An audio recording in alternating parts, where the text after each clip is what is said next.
Au nom du Père et du Fils et du Saint-Esprit, la paix soit avec vous. Frères et sœurs, en célébrant cette messe en ce dimanche soir, au lendemain des célébrations de la fête de l'Assomption, nous rendons grâce à Dieu pour le voyage du pape en Corée du Sud, à la rencontre de la jeunesse d'Asie, et nous prions encore et toujours en portant dans notre cœur notre supplication nos frères et nos sœurs du Proche du Moyen-Orient. En Extrême-Orient, nous voyons des hommes et des femmes nombreux qui découvrent le Christ et qui viennent avec générosité recevoir ses dons et entrer dans l'obéissance de la foi pour faire fructifier ce que le Seigneur est venu apporter. Au Proche du Moyen-Orient, nous voyons des hommes et des femmes qui laissent tout, qui quittent tous leurs biens terrestres, matériels, pour rester fidèles à ce grand bien qu'est le Seigneur Jésus. D'un côté comme de l'autre, frères et sœurs, nous recevons une invitation pressante de nos frères et de nos sœurs à vivre, nous, en vérité, du grand bien qu'est Jésus et de tous les biens qu'il nous donne. Célébrons donc cette Eucharistie tous ensemble, nous rassemblés ici dans cette cathédrale, ou bien téléspectateurs de la télévision catholique KTO ou auditeurs de Radio Notre-Dame. Célébrons le grand mystère de l'Eucharistie en rendant grâce à Dieu pour ce qu'il nous donne. Demandons-lui de purifier nos cœurs de nos peurs, de nos inquiétudes, de nos médiocrités, de tout ce qui nous attache à des biens purement passagers. Que la puissance du Christ nous rende purs pour recevoir tous ses dons. Je confesse à Dieu Tout-Puissant, je reconnais devant mes frères que j'ai péché en pensée, en parole, par action et par omission. Oui, j'ai vraiment péché. C'est pourquoi je supplie la Vierge Marie, les anges et tous les saints, et vous aussi, mes frères, de prier pour moi, le Seigneur notre Dieu. Que Dieu Tout-Puissant nous fasse miséricorde, qu'il nous pardonne nos péchés, nous conduise à la vie éternelle.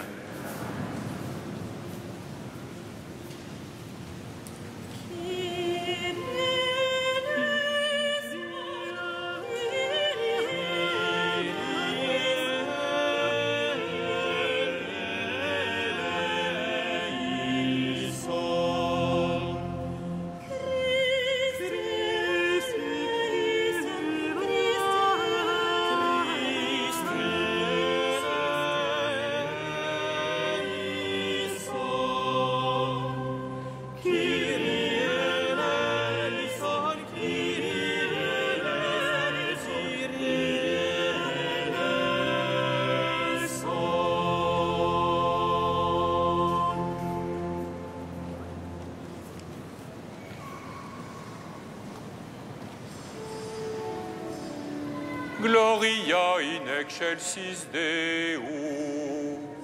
Et iter pax hominibus bone voluntatis. Laudamus Te.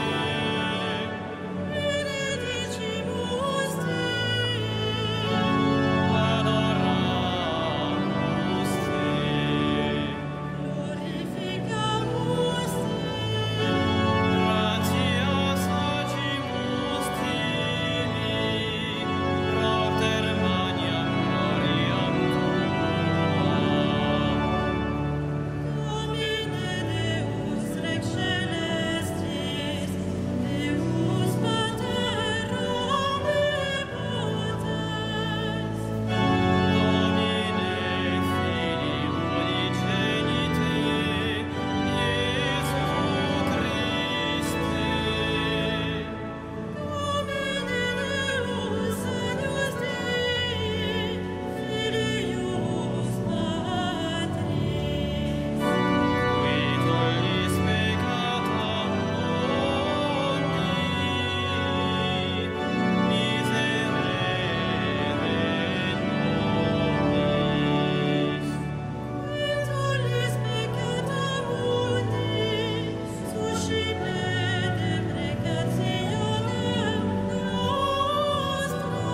Prions le Seigneur. Pour ceux qui t'aiment, Seigneur, tu as préparé des biens que l'œil ne peut voir. Répands en nos cœurs la ferveur de ta charité, afin que, t'aimant toutes choses et par-dessus tout, nous obtenions de toi l'héritage promis qui surpasse tout désir. Par Jésus-Christ, ton Fils, notre Seigneur et notre Dieu, qui règne avec toi et le Saint-Esprit, maintenant et pour les siècles des siècles.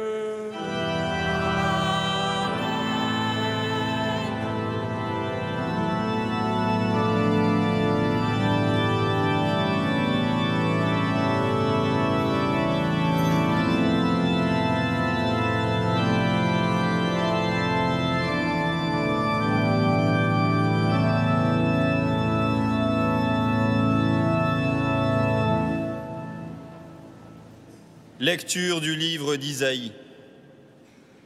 Parole du Seigneur. Observez le droit, pratiquez la justice. Car mon salut approche, il vient, et ma justice va se révéler. Les étrangers qui se sont attachés au service du Seigneur pour l'amour de son nom et sont devenus ses serviteurs, tous ceux qui observent le sabbat sans le profaner et s'attachent fermement à mon alliance, je les conduirai à ma montagne sainte. Je les rendrai heureux dans ma maison de prière, je ferai bon accueil sur mon autel à leurs holocaustes et à leurs sacrifices, car ma maison s'appellera maison de prière pour tous les peuples. Parole du Seigneur.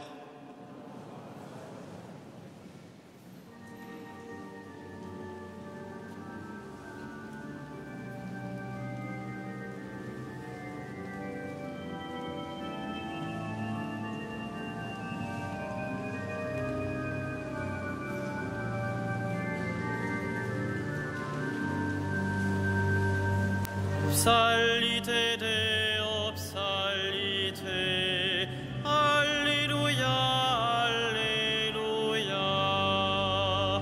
Psalite Deo, psalite, Alleluia, Alleluia. Que ton visage s'illumine pour nous et ton chemin sera connu sur la ton salut parmi toutes les nations. Psalite Deo, psalite, Alleluia, Alleluia. Que les nations chantent leur joie, car tu gouvernes le monde avec justice. Sur la terre tu conduis les nations. Psalite Deo, psalite, Alleluia, Alleluia.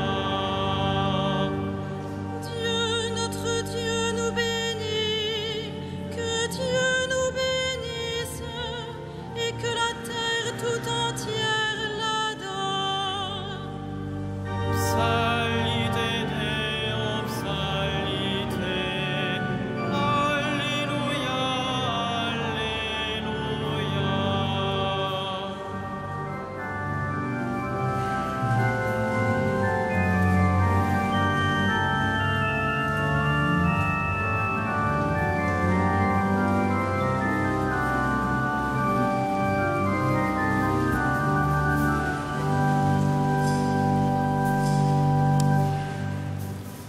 Lecture de la lettre de saint Paul apôtre aux Romains. Frères, je vous le dis à vous qui étiez païens, dans la mesure même où je suis apôtre des païens, ce serait la gloire de mon ministère, de rendre un jour jaloux mes frères de race et d'en sauver quelques-uns.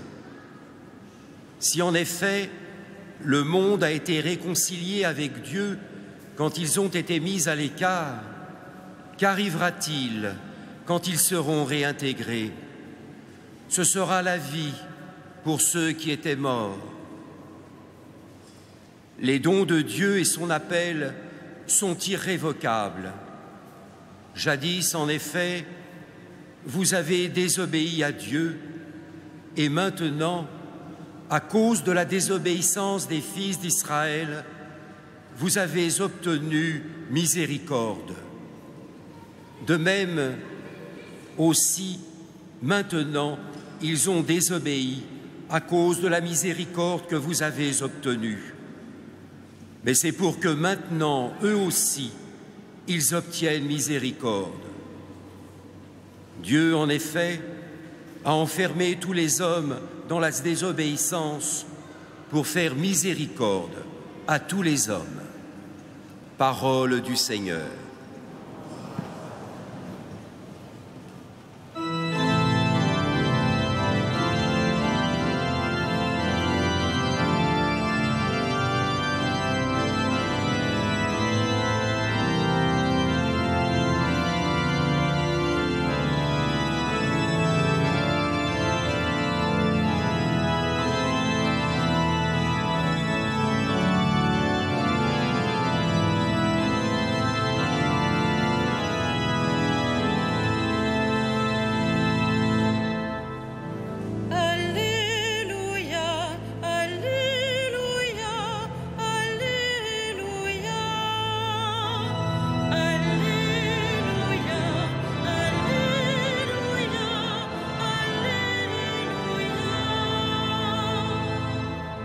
Le Seigneur redresse les accablés, le Seigneur protège l'étranger. Heureux qui met en lui son espoir. Alléluia, Alléluia, Alléluia.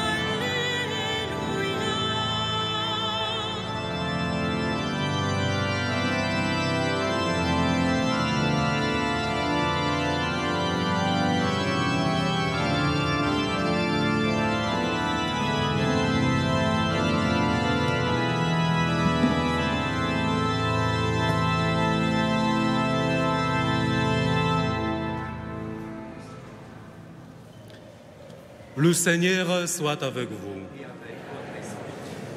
Évangile de Jésus-Christ selon saint Matthieu.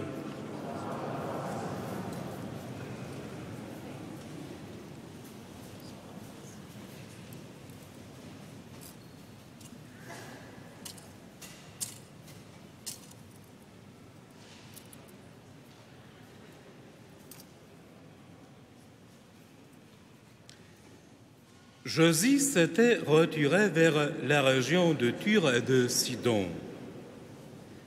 Voici qu'une Cananéenne venue de ce territoire criait : « Aie pitié de moi, Seigneur, fils de David. Ma fille est tourmentée par un démon. » Mais il ne lui répondit rien. Les disciples s'approchèrent pour lui demander « Donne-lui satisfaction, car elle nous poursuit de ses cris. » Jésus répondit : « Je n'ai été envoyé qu'aux brebis perdues d'Israël. » Mais elle vint se prosterner devant lui. « Seigneur, viens en mon secours. » Il répondit : « Il n'est pas bien de prendre le pain des enfants pour le donner aux petits chiens. » « C'est vrai, Seigneur, reprit-elle, mais justement les petits chiens mangent les miettes qui tombent de la terre de leur maître. » Jésus répondit : « Femme, ta foi est grande, que tout se fasse pour toi comme tu le veux. » Et à l'heure même, sa fille fut guérie.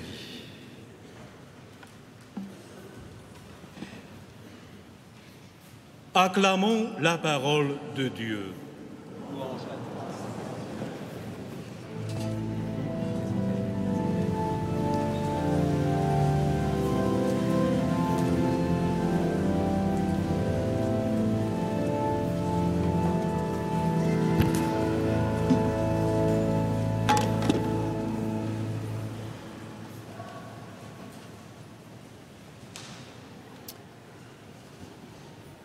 Frères et sœurs, j'ai la joie ce soir de concélébrer cette messe avec 3 prêtres polonais qui sont en France, l'un d'entre eux avec un groupe, un de la région de Cracovie, un autre avec un groupe qui vient de différentes régions de Pologne plutôt, et puis 2 autres prêtres dont l'un fait un remplacement en France, dans l'île de France, et puis qui sont tous 2 professeurs au séminaire de Częstochowa.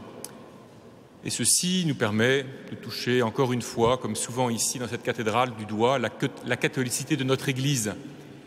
Et justement, les lectures de ce dimanche, la liturgie de ce dimanche, nous permet, frères et sœurs, de méditer un peu sur ce qui est peut-être le grand défi spirituel de notre temps, comme il est peut-être de tout temps, mais spécialement de notre temps.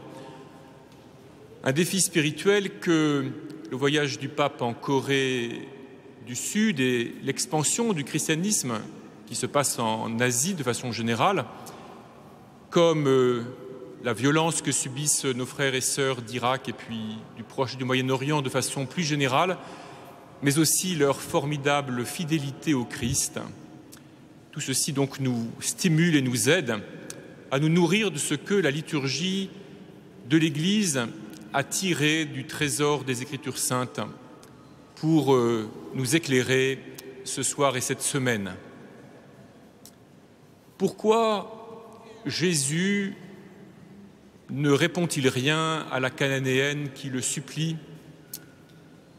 Pourquoi, lorsque ses disciples viennent lui demander de céder à ces supplications bruyantes, pourquoi se dérobe-t-il? Il serait tellement facile pour lui, il l'a déjà montré, de chasser le démon qui est dans la fille de cette femme. Cela semble pour lui tellement anodin, en quelque sorte. Il a si souvent, aux yeux de ses disciples, paru chasser les démons simplement d'un mot, comme du revers de la main. Pourquoi là se fait-il le sourd? Et pourquoi se dérobe-t-il en répondant « Je n'étais envoyé qu'aux brebis perdues de la maison d'Israël » Eh bien, nous découvrons, frères et sœurs, que le Seigneur Jésus n'est pas venu pour travailler à sa propre gloire. Il n'est pas venu pour faire ce qui lui plaît. Il est venu pour faire la volonté de son Père. Il se comprend lui-même, il se présente lui-même comme l'envoyé du Père. Je n'ai été envoyé qu'aux brebis perdues de la maison d'Israël. Jésus, pendant tout le cours de sa vie publique, veut réaliser ce pourquoi le Père l'a envoyé, et il ne profite pas des pouvoirs qui lui ont été donnés par le Père pour réaliser ses idées personnelles, pour essayer de les détourner en quelque sorte, de les utiliser à ce qui pourrait servir à sa propre gloire, à lui. Et pourquoi alors Jésus cède-t-il finalement à cette femme? Eh bien parce que dans sa manière de plaider sa cause, cette femme s'est en quelque sorte dévoilée à lui comme étant travaillée de l'intérieur par l'Esprit Saint, comme lui étant envoyée par le Père, comme ayant été préparée par le Père lui-même pour qu'il puisse lui faire le bien qu'il veut lui faire. De même que un peu plus tard, dans l'Évangile selon saint Matthieu, Jésus reconnaîtra dans la confession de foi de Pierre, non pas l'œuvre de la chair et du sang, mais le don, l'inspiration du Père lui-même, par la puissance de son esprit. Jésus reconnaît dans cette femme quelqu'un qui lui est envoyé par le Père comme le signe qu'il peut lui donner à elle et porter peut-être un peu au-delà encore les dons qu'il est venu apporter aux hommes. Dans le moment où nous sommes de l'Évangile selon saint Matthieu, dans le récit que l'évangéliste nous donne de la vie de Jésus, nous sommes à un moment où Jésus forme en quelque sorte ses apôtres, il les prépare à la mission qui va être la leur.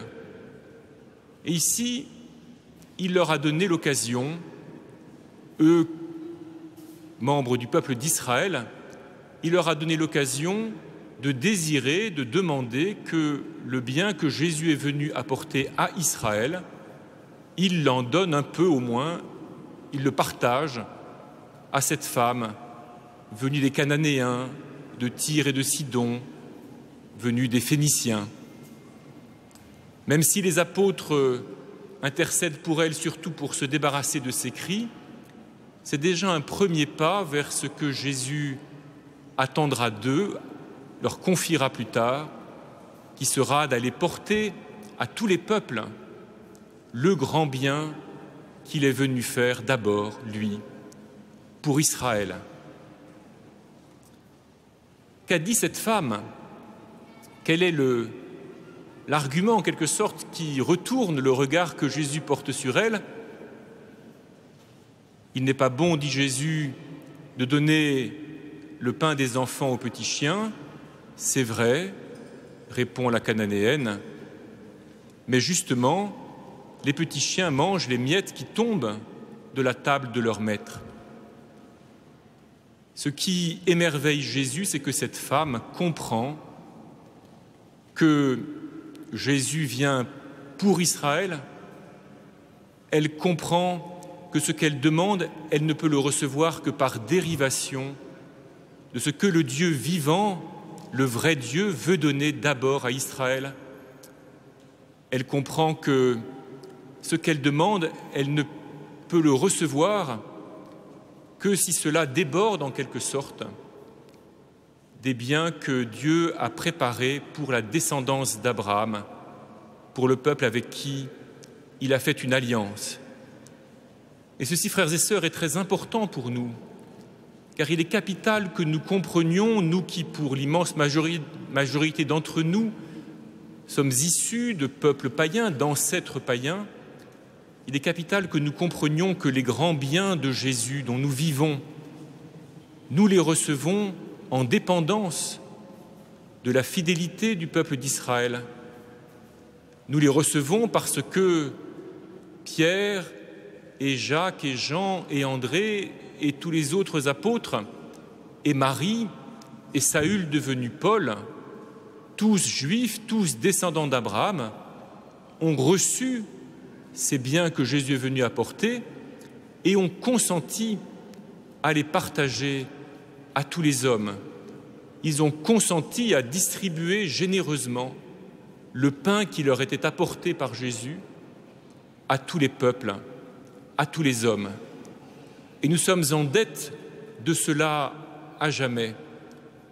L'Eucharistie dont nous vivons, le baptême d'abord, qui nous unit au Christ, l'espérance de la vie éternelle, le pardon des péchés et la plénitude de l'Esprit Saint, nous les recevons, frères et sœurs, parce que d'abord ils ont été reçus par ces Juifs-là, par ces descendants d'Abraham-là, et qu'ils les ont tellement reçus qu'ils ont consenti à devenir les ouvriers de Dieu le Père pour qu'ils soient partagés au-delà d'Israël à tous les peuples. Ce dont nous vivons dans la foi chrétienne, ce ne sont pas des idées universelles, belles et généreuses, mais ce sont les biens promis à Abraham et à sa descendance, les biens à cause desquels et en vue desquels Dieu a noué alliance avec Israël et a travaillé ce peuple laborieusement pendant des siècles, avec parfois une verge de fer, pour le préparer, pour le façonner, pour le reprendre toujours, pour qu'un jour, en Israël, cette humanité-là puisse devenir l'humanité même du Fils de Dieu, et pour que des membres de ce peuple-là puissent recevoir vraiment les dons de Dieu, et les recevoir si bien qu'ils puissent les partager ensuite à tous les hommes. C'est pour cela que la foi chrétienne est structurée par la succession apostolique, c'est-à-dire par le collège des évêques qui succède au collège des apôtres, précisément pour que nous nous souvenions toujours que ce dont nous vivons dans le Christ nous est donné certes d'en haut par Dieu, mais aussi parce que des hommes et des femmes d'ailleurs ont consenti à le partager avec d'autres.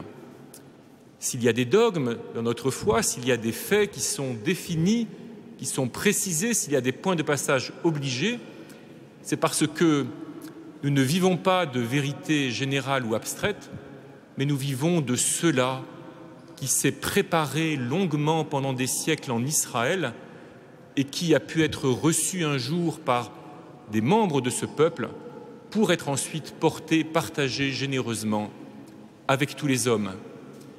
Et nous-mêmes, à notre tour, frères et sœurs, si nous avons la grâce et la joie d'avoir part à la table des enfants, nous devons apprendre à nous réjouir de pouvoir partager ces biens avec d'autres. Nous devons pouvoir nous réjouir de faire de la place, en quelque sorte, à notre table, à tous ceux que Dieu le Père a préparés et qu'il conduit vers cette table, mais qui ne peuvent s'y asseoir que si nous leur donnons un peu de place. Et alors, frères et sœurs, nous pouvons comprendre que la mission chrétienne ne peut pas être une conquête.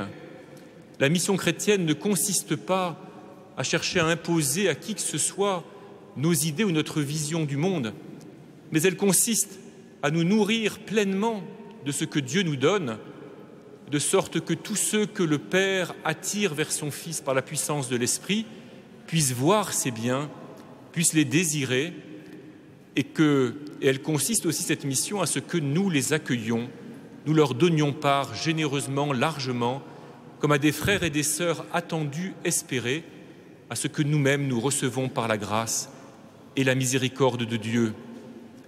La mission chrétienne ne peut jamais, même s'il a pu peut-être arriver dans l'histoire que cela se fasse, mais dans sa vérité, elle ne peut jamais travailler avec des moyens de force, quels qu'ils soient, que ce soit la séduction ou que ce soit la violence. Elle ne peut travailler que par la puissance de l'Esprit Saint qui met dans le cœur de ceux qui vivent de Jésus déjà le désir que cette plénitude de vie, d'autres puissent en vivre pour venir enrichir le corps du Christ, pour le rendre toujours plus beau, pour permettre à ce corps de correspondre toujours mieux à son Seigneur et à la plénitude et des dons dont nous sommes comblés. Alors, frères et sœurs, nous pouvons contempler ce fait qui a été marquant de tout début du christianisme, qui est que une grande partie d'Israël a refusé de reconnaître dans le Christ le Messie promis. Les apôtres et saint Paul en particulier se sont heurtés à cette réalité. Mais saint Paul, au prix d'un grand travail de méditation des Écritures saintes et de contemplation de l'œuvre de Dieu, a compris que ce drame appartenait en quelque sorte à la manière dont Dieu conduit l'histoire des hommes. Recevoir le don de Dieu, pour le dire dans les termes de l'apôtre, parce que ce don est tellement grand, parce que ce don est tellement abrupt, parce que ce don est tellement radical, cela suppose une obéissance de notre part. Et les hommes répugnent toujours à obéir. Et nous les hommes, nous trouvons toujours des moyens de nous excuser d'obéir. Le refus d'une grande partie d'Israël nous met devant les yeux, frères et sœurs, que si nous avons la grâce de la foi, ce n'est pas simplement parce que nous sommes de bonne volonté, mais c'est parce que Dieu nous a choisis et appelés pour que nous recevions ce don. Le refus d'une grande partie d'Israël nous oblige et nous permet aussi d'oser regarder ce qu'il y a en nous aussi, de désobéissance éventuelle à ce don de Dieu, dans l'espérance précisément que l'Esprit Saint est assez puissant pour nous unir au Christ malgré tout et pour convertir nos cœurs de pierre en cœurs de chair, pour faire de nous qui résistons par certains morceaux de notre être à ce que le Christ attend de nous, des fils et des filles pleins de joie, répondant pleinement à ce que le Père attend d'eux. Nous vérifions autour de nous, dans le monde où nous vivons, que les hommes résistent au grand bien que Jésus veut leur faire. C'est parce qu'ils ont peur, comme nous-mêmes nous pouvons parfois avoir peur, de se laisser entraîner vers ce que peut signifier ce grand bien. Ils ont peur de se laisser conduire là où ils n'ont pas forcément prévu d'aller, ils ont peur de lâcher les petites sécurités qu'ils croient s'être données pour soutenir leur existence dans un monde troublé et mouvant. Alors, frères et sœurs, en ce soir, demandons ensemble les uns pour les autres la grâce de désirer vraiment le grand bien que Jésus nous fait et de tourner vraiment vers lui, vers ce grand bien, notre désir, notre regard, de nous laisser vraiment attirer par lui, comme nous voyons nos frères et nos sœurs du Proche et du Moyen-Orient être fidèles à ce grand bien, même au prix de la perte de tous leurs biens matériels, comme nous voyons des hommes et des femmes en Asie et ailleurs, y compris dans notre pays, y compris dans nos pays, chaque année à Pâques, venir demander à avoir part à ces biens parce qu'ils ont découvert dans le Dieu d'Israël, le Dieu vivant qui veut la vie de tous les hommes, ses créatures. Amen.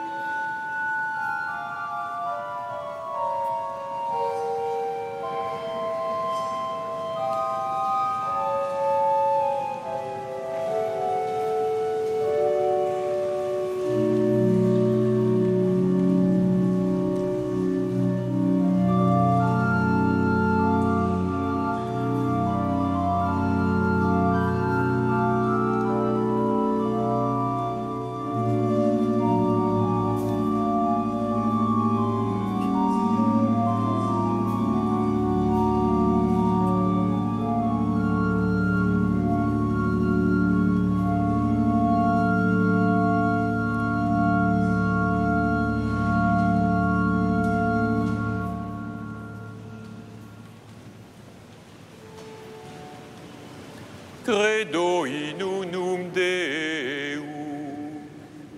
Patrem omnipotentem, factorem celi et terrae, visibilium omnium et invisibilium. Et in honor Dominum Iesum Christum, Filium Dei unigenitum,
Prions ensemble au moment d'offrir le sacrifice de toute l'Église. Accepte, Seigneur notre Dieu, ce que nous présentons pour cette Eucharistie où s'accomplit un admirable échange. En offrant ce que tu nous as donné, puissions-nous te recevoir toi-même par Jésus, le Christ, notre Seigneur. Le Seigneur soit avec vous. Et avec votre esprit, Élevons notre cœur. nous le tournons vers le Seigneur. Rendons grâce au Seigneur notre Dieu. Cela est juste et bon. Vraiment, il est juste et bon de te rendre gloire, de t'offrir notre action de grâce toujours et en tout lieu. À toi, Père très saint, Dieu éternel et tout-puissant, par le Christ notre Seigneur.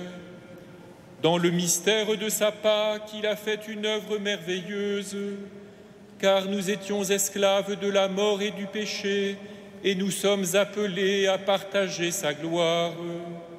Nous portons désormais ces noms glorieux, nation sainte, peuple racheté, race choisie, sacerdoce royal.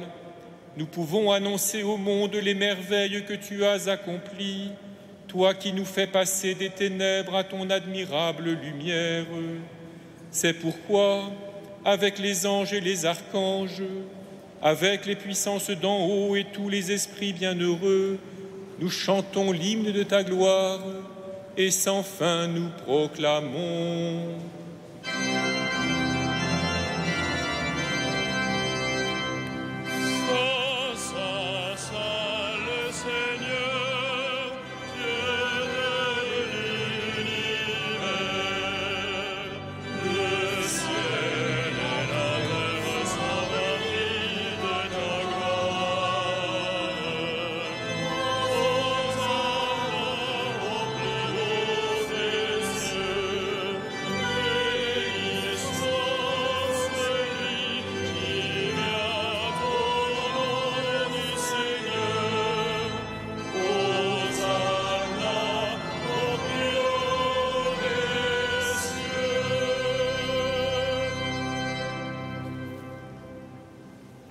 Tu es vraiment saint, Dieu de l'univers, et toute la création proclame ta louange, car c'est toi qui donnes la vie, c'est toi qui sanctifies toutes choses par ton Fils Jésus-Christ notre Seigneur, avec la puissance de l'Esprit Saint, et tu ne cesses de racheter ton peuple, et tu ne cesses de rassembler ton peuple, afin qu'il te présente partout dans le monde une offrande pure. C'est pourquoi nous voici rassemblés devant toi, et dans la communion de toute l'Église, en ce premier jour de la semaine, nous célébrons le jour où le Christ est ressuscité d'entre les morts. Par lui que tu as élevé à ta droite, Dieu Tout-Puissant, nous te supplions de consacrer toi-même les offrandes que nous apportons. Sanctifie-les par ton Esprit, pour qu'elles deviennent le corps et le sang de ton Fils, Jésus-Christ notre Seigneur, qui nous a dit de célébrer ce mystère. La nuit même où il fut livré, il prit le pain, en te rendant grâce, il le bénit, il le rompit et le donna à ses disciples en disant : « Prenez et mangez-en tous, ceci est mon corps livré pour vous. »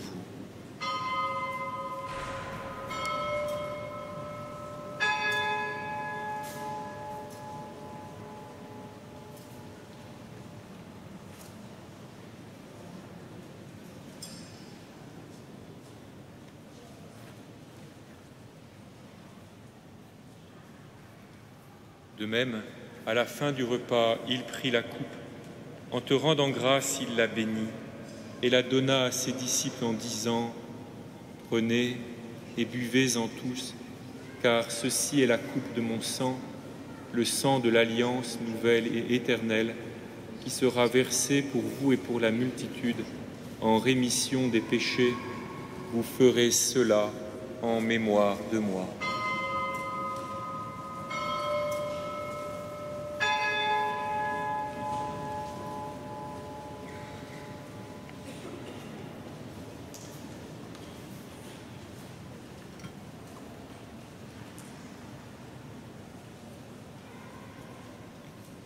Il est grand le mystère de la foi. Nous proclamons ta mort, Seigneur Jésus. Nous célébrons ta résurrection. Nous attendons ta venue dans la gloire.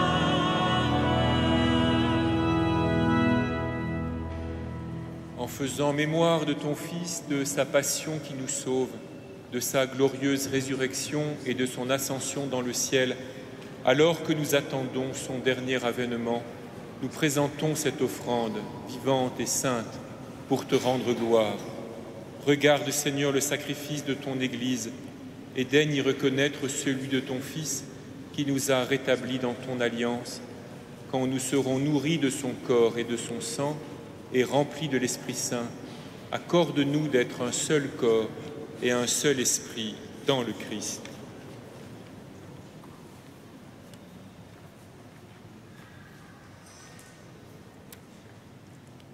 Que l'Esprit Saint fasse de nous une éternelle offrande à ta gloire, pour que nous obtenions un jour le bien du monde à venir, auprès de la Vierge Marie, la bienheureuse Mère de Dieu, avec Saint Joseph, son époux, avec les apôtres, les martyrs et tous les saints qui ne cessent d'intercéder pour nous.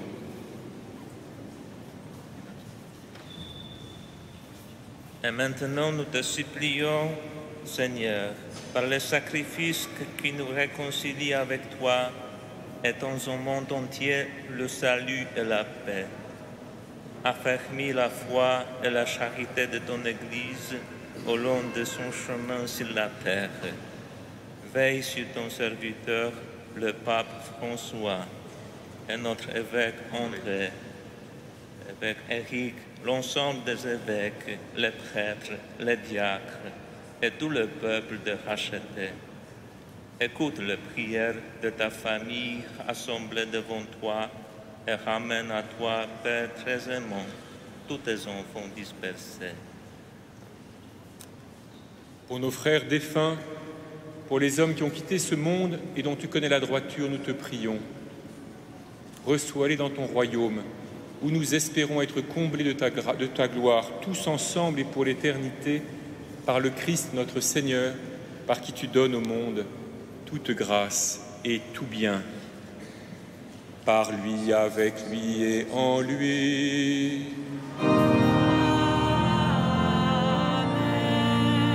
À toi, Dieu le Père Tout-Puissant, dans l'unité du Saint-Esprit.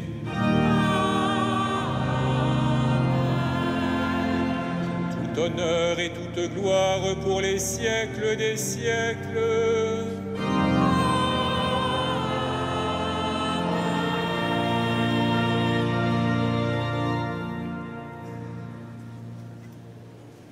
Comme nous l'avons appris du Sauveur, selon son commandement, nous osons dire « Notre Père, qui es aux cieux, que ton nom soit sanctifié, que ton règne vienne, que ta volonté soit faite sur la terre comme au ciel.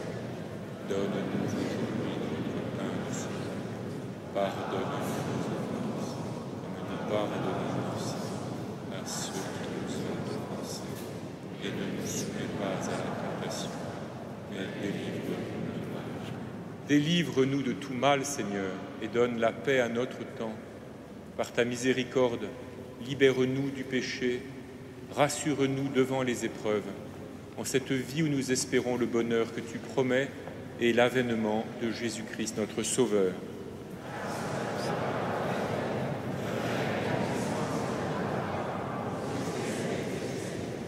Seigneur Jésus-Christ, tu as dit à tes apôtres, je vous laisse la paix, je vous donne ma paix. Ne regarde pas nos péchés, mais la foi de ton Église. Pour que ta volonté s'accomplisse, donne-lui toujours cette paix et conduis-la vers l'unité parfaite, toi qui règnes pour les siècles des siècles. Que la paix du Seigneur soit toujours avec vous.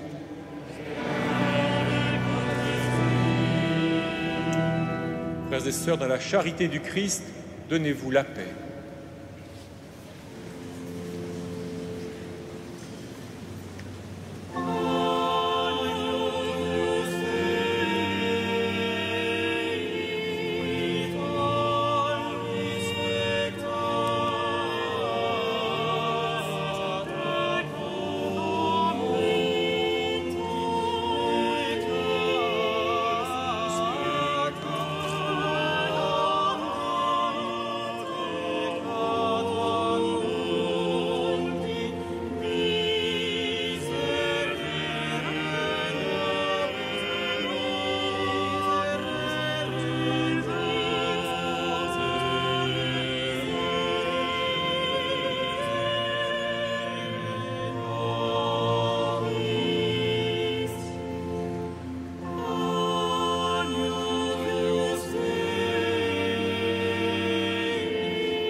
Heureux les invités au repas du Seigneur. Voici l'agneau de Dieu qui enlève le péché du monde.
quelques annonces pour les temps que nous vivons. Mardi prochain, 19 août à 12 h, la messe sera célébrée par Monseigneur Boccardo, archevêque de Spoleto, et concélébrée par 11 évêques de Ombrie région au nord de Rome. Dimanche prochain, à 11h30, il y aura une messe solennelle célébrée ici par le cardinal André 23 à l'intention du général de Gaulle, général de clerc, des officiers, sous-officiers et soldats de tous les résistants déportés victimes de la guerre de 1939-45 et pour la paix. C'est à l'occasion du 70e anniversaire de la libération de Paris. Enfin, le lundi prochain, donc demain, il y aura ici un concert, la Montazione,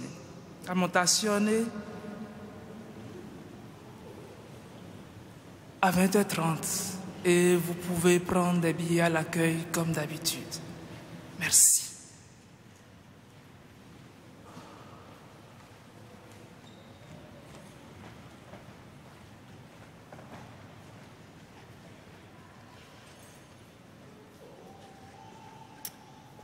Prions.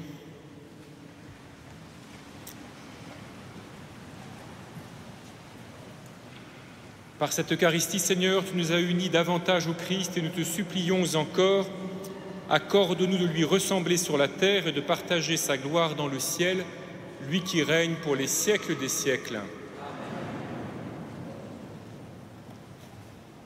Frères et sœurs, au nom du Canal 23, archevêque de Paris, je voudrais relayer l'invitation qui a été faite par le président de la Conférence des évêques de France, Monseigneur Pontier, par le Secours catholique et l'œuvre d'Orient pour que nous fassions des dons en faveur des réfugiés, en particulier d'Irak.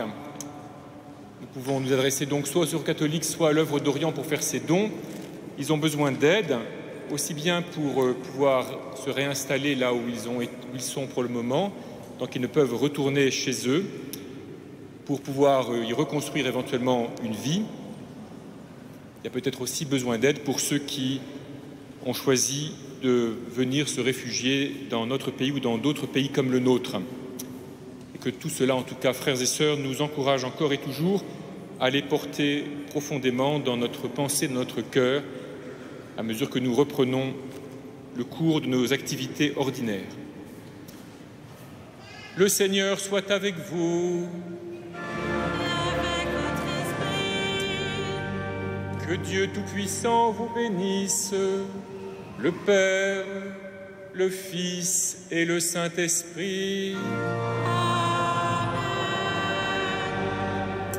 Allez dans la paix du Christ. Nous rendons grâce à Dieu.